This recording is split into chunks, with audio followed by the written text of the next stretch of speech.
Imagine walking alone at night. The streets are silent, the lights flicker, and every shadow seems alive. In moments like this, ordinary places can feel haunted. But what if the fear is not just in your mind? Across America, people have whispered stories for generations. Stories of winged creatures with glowing eyes, shadows that ride in the backseat of your car, voices that whistle in the dark, and faces that appear in a mirror when you least expect them. These are not fairy tales told to children. They are urban legends, strange, chilling accounts that blur the line between myth and reality. Some began with real tragedies, others with unexplained encounters, yet all of them have one thing in common. Once you hear them, you will never look at the night the same way again. So stay with me on this walk. Step into quiet streets, listen closely to the whispers, and discover why America's creepiest legends still haunt people today. Because the scariest stories are not the ones from far away. They are the ones waiting in the places we know best. Imagine this. The night is quiet, almost too quiet. The streets are dimly lit, and every shadow seems to stretch longer than it should.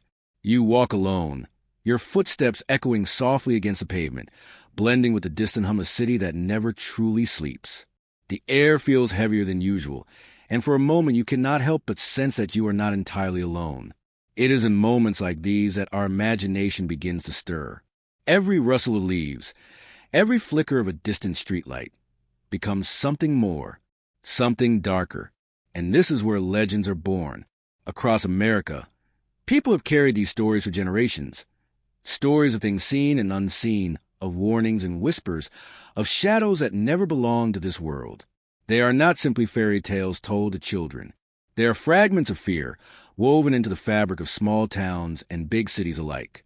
Tonight, as we take this walk together, I will share with you some of the creepiest urban legends from America. They are stories that have terrified families, unsettled travelers, and left entire communities whispering for decades. They are the stories that refuse to die, because fear itself never dies. But before we dive into them, I want you to imagine something. Picture yourself alone, driving late at night on a road you do not recognize. The headlights carve a path into the darkness, but beyond that narrow beam lies endless uncertainty. A shape on the roadside might be a stranger. A noise outside your window might be nothing, or it might be something that has followed you for miles. This is the atmosphere where American urban legends come alive. Legends like the Mothman, the Skinwalkers, and the Phantom Hitchhiker are not just tales of the supernatural. They are mirrors of our deepest fears, of being watched, of being hunted, of losing control when the night closes in. The stories you are about to hear may come from faraway places, but they live in the same corners of fear that exist everywhere. And perhaps, as we walk through these quiet streets tonight, they will feel closer than you expect. Our journey begins in the Appalachian Hills of West Virginia, where in the 1960s, a strange winged figure with glowing red eyes terrorized an entire town. Locals would later call it the Mothman. To some, it was a monster. To others, it was a warning of tragedy yet to come. But whatever it was, it changed the town of Point Pleasant forever. As we step deeper into this legend, remember, these are not just stories of the past. They are stories that linger. And if you listen closely enough, you may still hear the whispers of those who claim to have seen something they could never explain. The story of Mothman begins in the small town of Point Pleasant, West Virginia. It was November 1966 when two young couples were driving near an old, abandoned World War II munitions plant, known locally as the TNT area. The night was cool, the roads were empty, and the darkness stretched endlessly across the trees and hills. Then something caught their eyes. A creature, tall, broad, and almost human-like, stood near the shadows of the factory. But what froze them in place were its eyes, glowing red, piercing through the dark, staring back at them with an intensity that made their blood run cold. They described it as having enormous wings folded against its body, like a giant bird, yet far more menacing. Without waiting to see more, the couple sped off down the road. But what happened next only deepened the fear. The creature took flight. It soared above their car, keeping pace effortlessly even as they pushed the speedometer higher and higher. The wings did not flap in the way a bird's would. Instead, it glided, as if carried by an invisible force. For miles it followed them, until suddenly it was gone. When they finally reached the safety of town, they told their story in trembling voices. And soon, others began to tell the same tale. Night after night, new witnesses emerged. Some claimed they saw the creature standing in their yards, watching silently. Others reported glowing eyes peering from the trees as they drove past lonely country roads. Fear began to spread through Point Pleasant. People locked their doors, avoided the TNT area, and whispered warnings to one another in the shadows of grocery stores and diners. But Mothman was more than just a monster to frighten children. To many, it was an omen. In December of 1967, just 13 months after the first sighting, tragedy struck the town. The Silver Bridge, which connected Point Pleasant to Ohio, suddenly collapsed during rush hour traffic. 46 people died that night, drowning in the icy waters of the Ohio River. In the weeks that followed, some swore they had seen Mothman near the bridge in the days leading up to the disaster. The red eyes had appeared again, watching silently from the steel beams. Was it a warning that no one understood until it was too late? Or was it a sign that something darker had been unleashed? The legend of Mothman did not fade after the bridge collapse. Instead, it grew stronger. Reporters, writers, and paranormal investigators flocked to Point Pleasant, determined to uncover the truth. Some believed Mothman was a supernatural being, a harbinger of doom that appeared before great tragedies. Others suggested it was nothing more than a misidentified bird, perhaps a large heron, startled into flight. But for those who swore they had looked into its glowing red eyes, no explanation could erase the memory of fear. What makes the Mothman story so unsettling is not just the creature itself, but the way it lingers in the collective imagination. Even today, decades later, Point Pleasant embraces a legend with an annual Mothman festival. Statues and murals of the creature decorate the town, and people come from across the country to hear the old stories.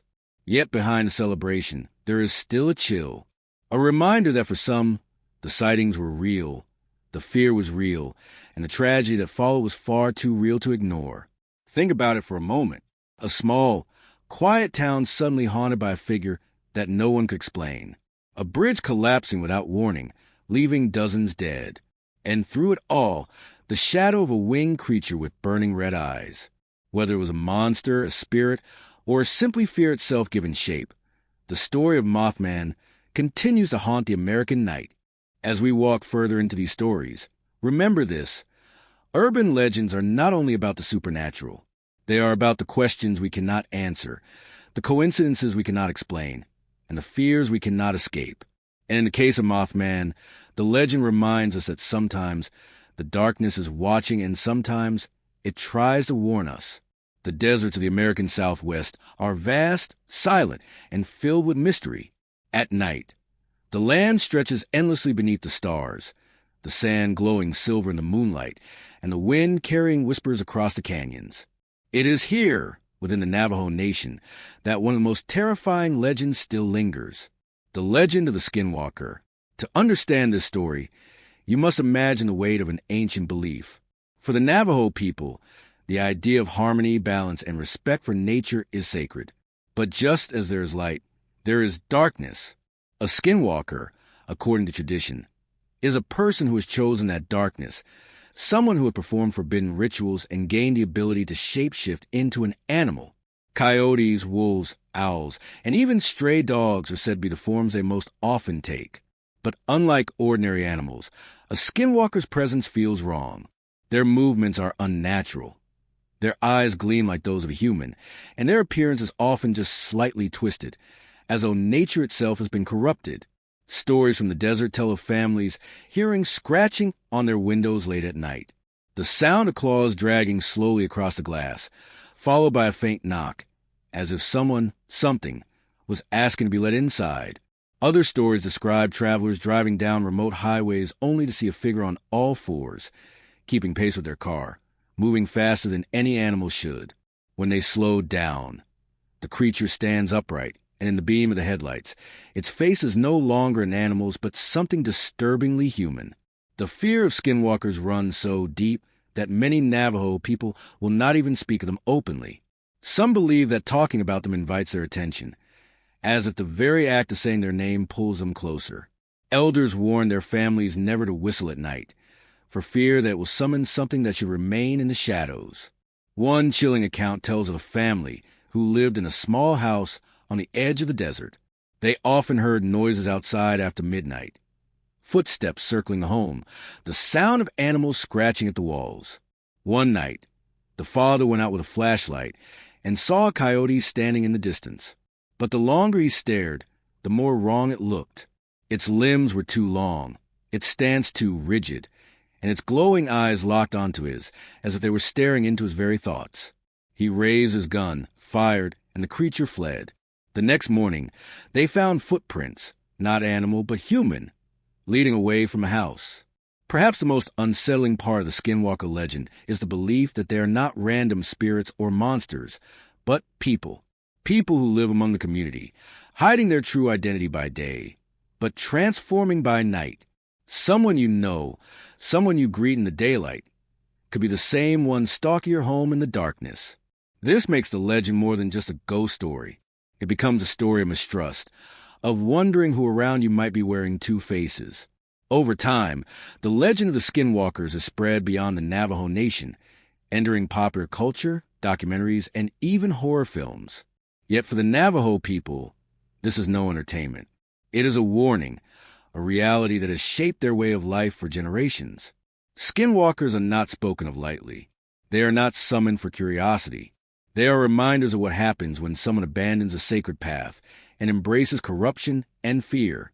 Even today, travelers in the desert of Arizona, New Mexico, and Utah report strange encounters. Figures standing in the road late at night, animals behaving unnaturally, and voices calling their names from the darkness when no one is there. Some dismiss it as exhaustion or imagination, but for others, the memories remain too vivid, too terrifying to be simple mistakes. As we walk further into the night, remember the silence of the desert, how the stillness can make every sound echo louder, how the darkness can play tricks on the eyes, and how the imagination can become a dangerous companion. The legend of the Skinwalker is powerful because it blurs the line between human and monster, between the familiar and the unknown. And perhaps that is why it has survived for so long. Because deep down, everyone fears the idea that evil is not something distant or otherworldly, but something human, something close, something that might already be watching from the shadows.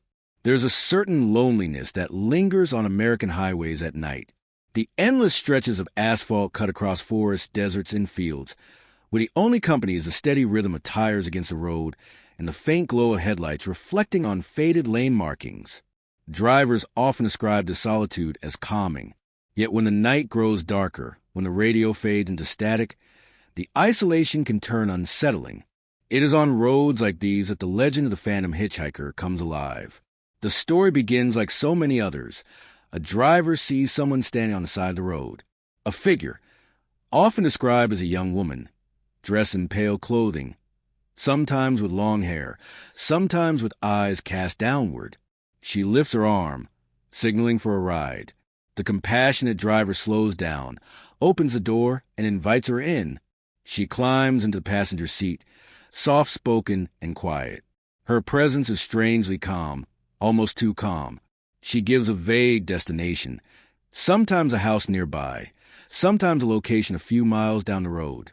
The drive continues in silence, the night pressing heavily around them. And then, without warning, the driver glances at the seat beside them. It is empty. No door open, no sound of movement, no trace of the passenger remains. The car has become a hollow space once more. Shocked and frightened, the driver may continue on, only to later discover that the address she had given belongs to someone long dead. Variations of this story appear across the United States, each tied to different towns and highways. In some versions, the Phantom Hitchhiker is a young woman killed in a tragic car accident, forever trying to return home. In others, it is a bride who died on her wedding night, seeking one last ride to the life she never lived. Some say the Phantom is a warning, appearing just before danger, vanishing to remind drivers that death waits for all who travel alone at night. One of the most famous accounts comes from Chicago, at a place known as Resurrection Cemetery. Locals tell the story of Resurrection Mary, a ghostly woman in a white dress who asks drivers for a ride. She sits quietly until the car approaches the cemetery gates. Then, without a sound, she disappears, leaving behind only the chill of her presence. For decades, reports of Mary have surfaced, not only from drivers, but also from those who claim to see her wandering near the gates, waiting for the next car to pass. What makes the legend of the Phantom Hitchhiker so powerful is its simplicity. Highways are familiar. Hitchhikers are real. The fear lies in the idea that not every passenger we meet belongs to the living. And perhaps even more chilling is the thought that these spirits are trapped, endlessly repeating their final journey, reaching out for kindness, and fading away before it can truly be given. Imagine yourself in that position. You are driving through the night, tired but determined to reach your destination. The road ahead is empty, when suddenly you see a figure in your headlights. You slow down, unsure, yet something in you cannot leave a person stranded. You open the door, offer the seat, and hear the faintest "thank you." But as you drive, you cannot shake the feeling that the air has grown colder, that the silence beside you is too heavy, that the presence in your car is not like any passenger you have ever known. The Phantom Hitchhiker story speaks to a deeper fear, the unknown that hides in familiar places. The idea that death does not always rest quietly, but sometimes lingers on the roads we travel every day. It is a reminder that kindness and fear can walk hand in hand, and that even the most ordinary moment, a ride offered on a lonely night, can slip suddenly into the extraordinary. As the road stretches on, the legend remains. Drivers still whisper their experiences, some dismissing them as tricks of exhaustion, others swearing they saw what cannot be explained. But whether you believe in spirits or not, the next time you drive alone at night, pay close attention to the side of the road, because sometimes the shadows do not stay where they belong. Sometimes they step forward, lift a hand, and wait for you to stop.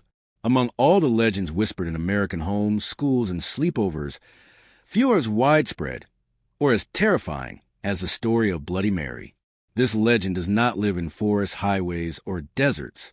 Instead, it hides in one of the most ordinary places imaginable, the bathroom mirror. The ritual is simple, yet deeply unsettling. Children and teenagers dare each other to stand in front of a mirror in a dark room, often with only a single candle flickering faintly. They stare at their own reflection, their eyes adjusting to the shadows, and then they chant the same name 3 times, Bloody Mary.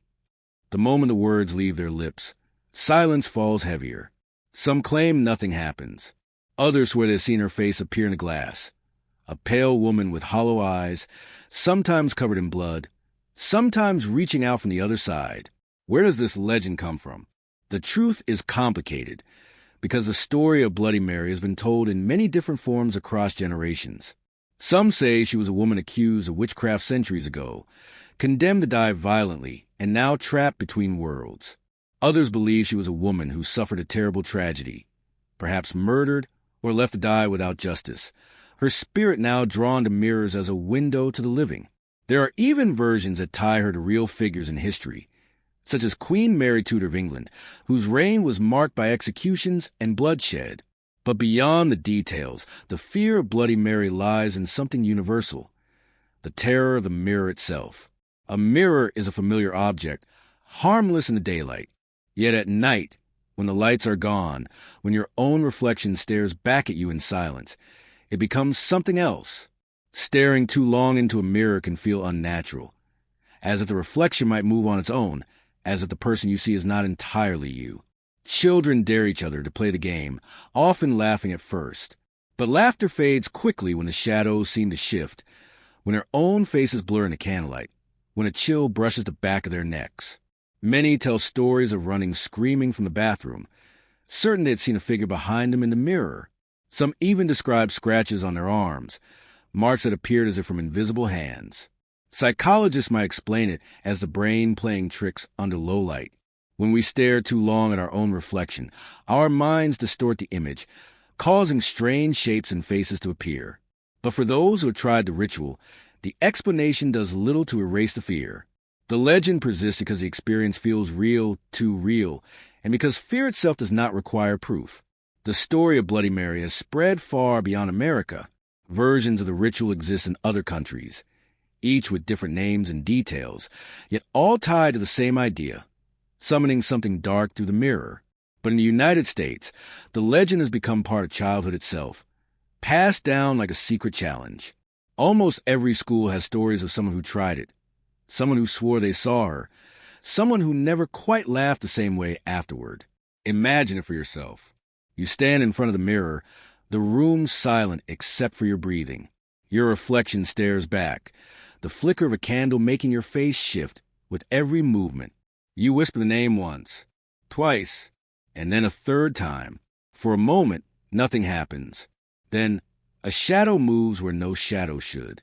A face flickers across the glass that is not your own. Your heart pounds, and you realize that some doors should never be opened. The legend of Bloody Mary is powerful because it transforms the familiar into the terrifying. A bathroom, a mirror, your own reflection. Things you see every day suddenly become threats. It is a reminder that horror does not always come from distant places. Sometimes it comes from the things closest to us, the places we cannot avoid, the faces we cannot escape. So, the next time you look into a mirror late at night, ask yourself, what if the reflection is not entirely yours? What if something is waiting just behind the glass for you to say the name? There is something deeply unsettling about being alone in your car at night. The doors are locked, the headlights carve a narrow path through the darkness, and you feel as though the entire world has shrunk to the inside of your vehicle. Yet no matter how safe you feel, one thought can unravel it all. What if you are not actually alone? What if someone is already inside, hidden in the shadows, waiting for the right moment? This is a fear at the heart of the legend known as the Backseat Killer. It is a story told across America, repeated so many times that it feels less like legend and more like a warning whisper between drivers. The story usually begins with a woman driving home late at night. The road is quiet, and the sky is heavy with darkness. She notices a vehicle behind her, perhaps a truck, its headlights glaring too brightly. At first, she thinks nothing of it, until the truck begins to follow her closely. The driver flashes their high beams again and again, sometimes even swerving as though trying to force her off the road. Fear takes hold. She presses her foot hard on the gas, her heart racing, unsure she is being stalked by a dangerous stranger. Finally, she manages to pull into a gas station or a well-lit area. She bursts out of her car, ready to confront the aggressive driver. But instead of threatening her, the driver shouts a warning. He tells her that he flashed his lights because he kept seeing something moving in her back seat, a shadow, a figure rising slowly with a knife in hand. Each time the figure prepared to strike, he flicked his lights to startle it, buy her a few more moments of safety. In some versions of the story, the killer is caught, dragged from the back seat before they can carry out their attack. In other versions, the driver turns to look, only to find the seat empty, the shadow gone, as if the danger had never been there at all. But the message of the legend is always the same. Never assume you are alone, even in your own car. What makes the Backseat Killer so terrifying is its plausibility. Unlike other urban legends filled with monsters, ghosts, or supernatural beings, this one could happen to anyone, anywhere. All it takes is a single lapse in awareness, a single moment of forgetting to check the back seat before you lock the doors. Police and safety experts often remind drivers of this very risk.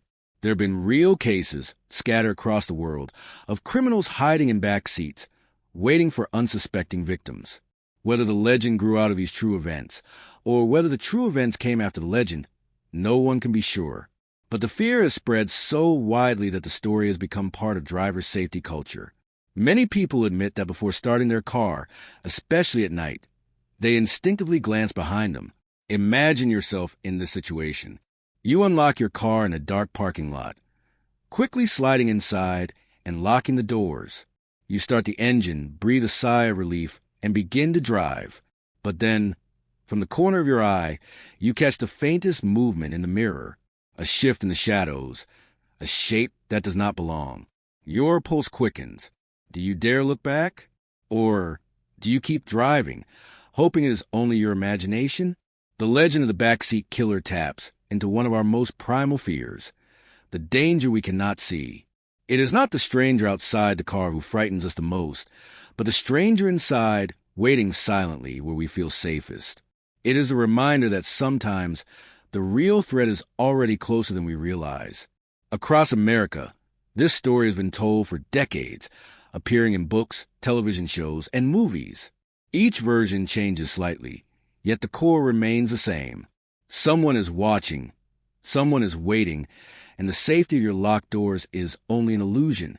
As we continue our walk tonight, let this legend linger in your thoughts.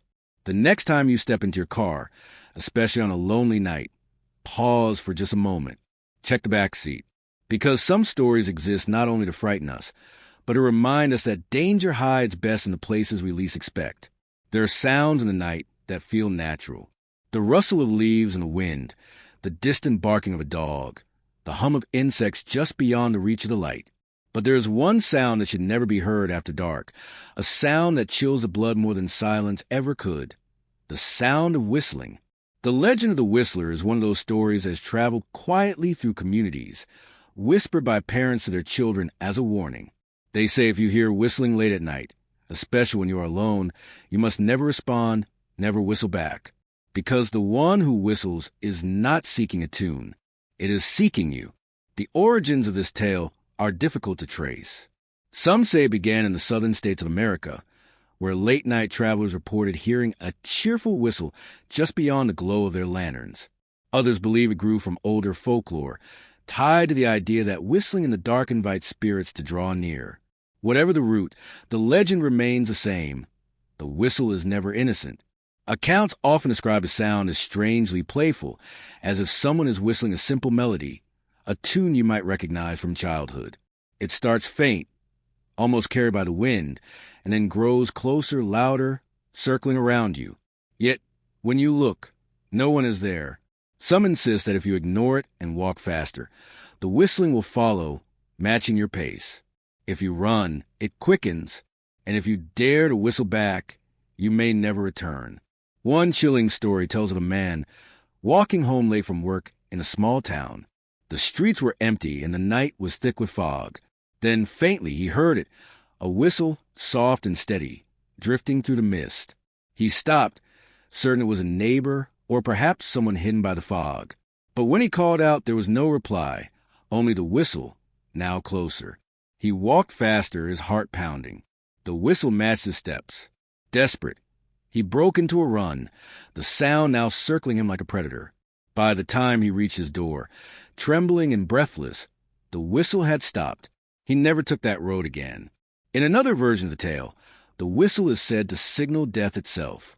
Some believe that those who hear are marked, destined to face misfortune or tragedy within days. This belief is so strong in certain places that even today, families warn their children, never whistle at night, never respond to the unseen sound. Psychologists might say the legend plays on a natural human instinct.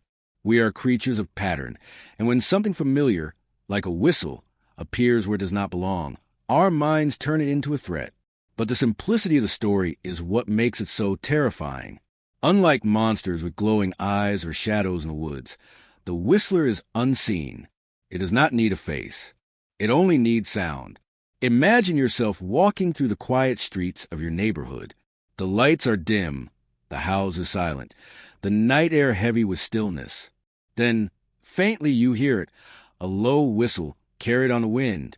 At first, you think it is nothing, but then it grows louder, following as you turn corners, echoing through the empty streets. Your heart races. You know you're being watched, but by who or by what, you cannot say. And you remember the warning, never whistle back. What makes the whistler's legend endure is how easily it blends into everyday life. Anyone can hear a whistle in the dark. It requires no special place, no specific ritual, no old abandoned bridge or haunted road. It can happen anywhere, outside your window on your walk home, or even as you sit alone in your room late at night. That universality keeps the legend alive, because anyone can become part of it. So as we continue our night walk together, keep your ears open. The streets may look empty, the shadows may appear harmless, but the sound of whistling could be waiting just beyond the edge of the light. And if you hear it, remember this. It is never just a song. It is a call. There is a particular unease that settles over a person when staying in a hotel far from home. The bed is unfamiliar. The walls carry the silence of strangers who came before, and the hallways seem to stretch endlessly, each door hiding stories that will never be told. In such places, ordinary details can become unsettling, and it is in this setting that one of America's most mysterious legends takes place, the tale of the vanishing hotel guest. The story begins with a traveler, often a daughter journeying with her mother, or sometimes a son traveling with his father. They check into a grand hotel, weary from their journey. The lobby is elegant, the staff polite, and everything seems perfectly ordinary. The family is assigned a room, and one of them, the elder, usually the mother, soon begins to feel unwell. She decides to rest in the room while the younger traveler goes to fetch medicine or assistance from outside. But when the child returns, everything has changed. The hotel staff looks at them with confusion. They claim no such guest was ever checked into that room. The name is not on a register. The luggage is gone, and the room itself is empty, spotless, as though no one had ever stayed there. Panic sets in. The traveler insists that their parent was there only moments ago, lying weakly on the bed. But the staff shakes their heads, refusing to acknowledge that anyone had disappeared.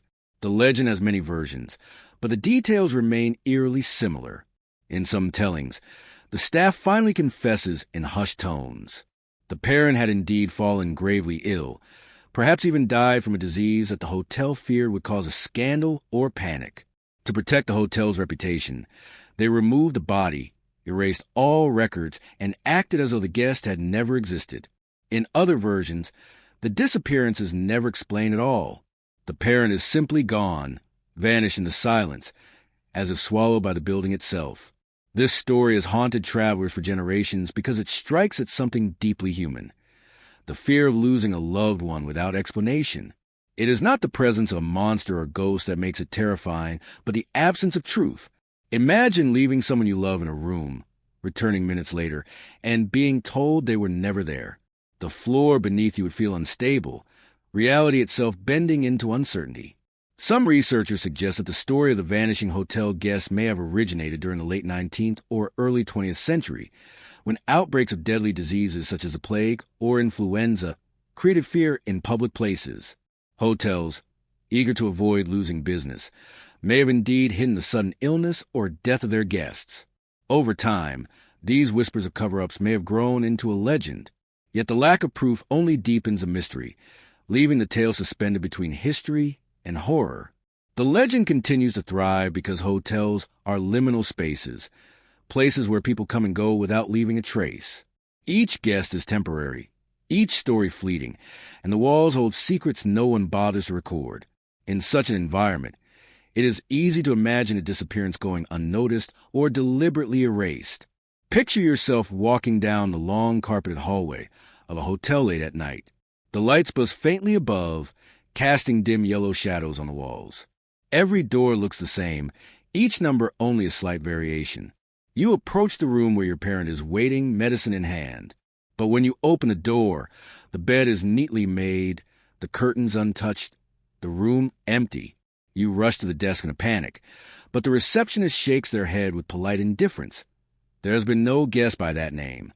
The vanishing hotel guest legend endures because it asks us to question the reliability of the world around us.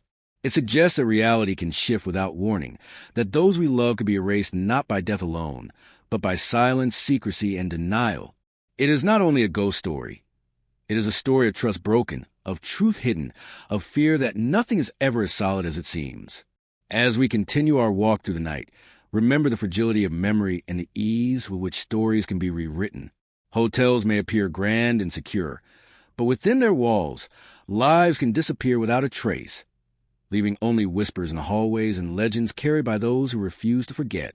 There are legends that terrify us with shadows in the distance, and there are others that frighten us because they strike within the comfort of our own homes. The story of the licked hand belongs to the latter. It is a tale that begins in the safety of a familiar place, but twists that safety into horror.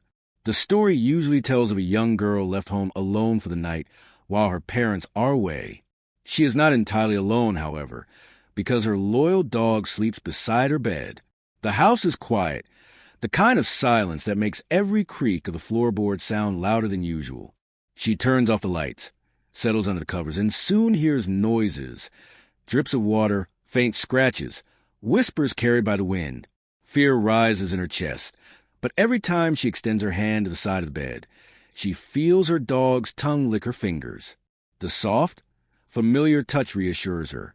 She smiles faintly, whispers to herself that everything is fine, and drifts toward sleep. But the noises continue. Again and again, she hears them. The sound of water dripping, the faint groan of the house shifting, the creak of something moving where nothing should be. Each time, her fear grows, and each time she lowers her hand, she feels the dog's lick and calms herself.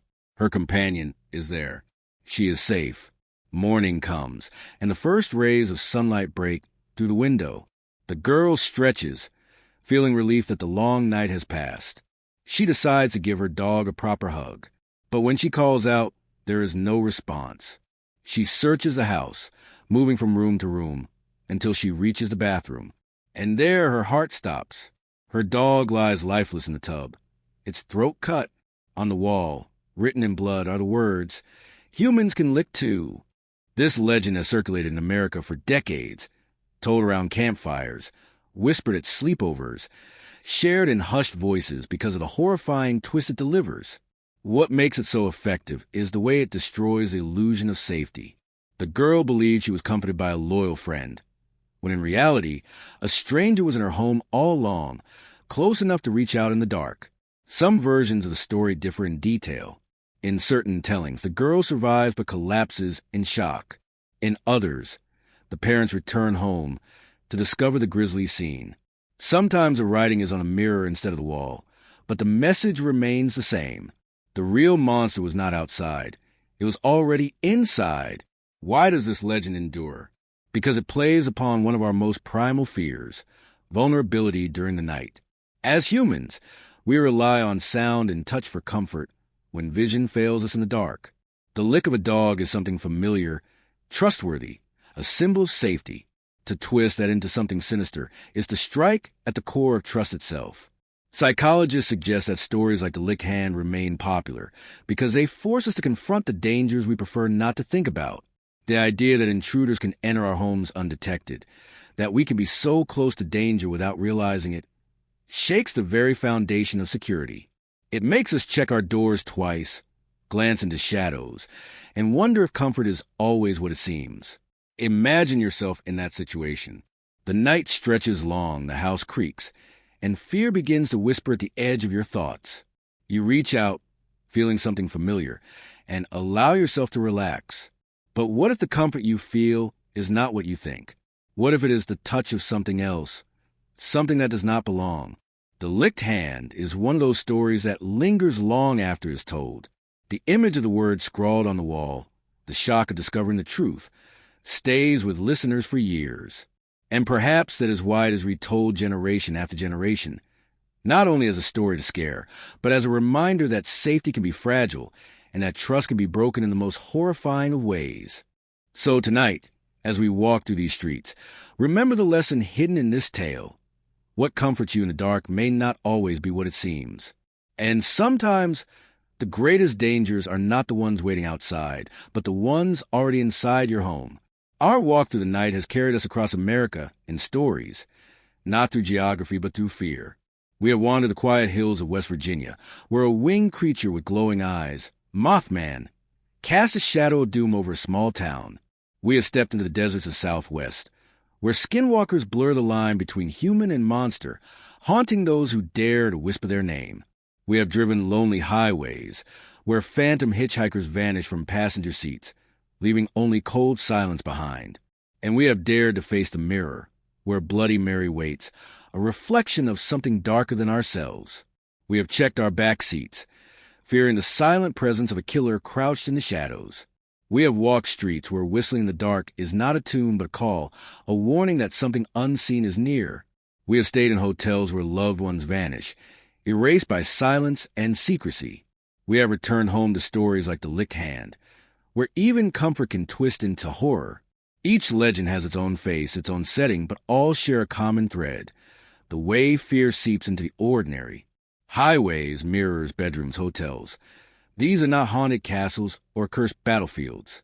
They are the places we live, travel, and trust. And that is what makes these legends so powerful. They remind us that terror does not always belong to distant lands. Sometimes it waits in the places we think we know best.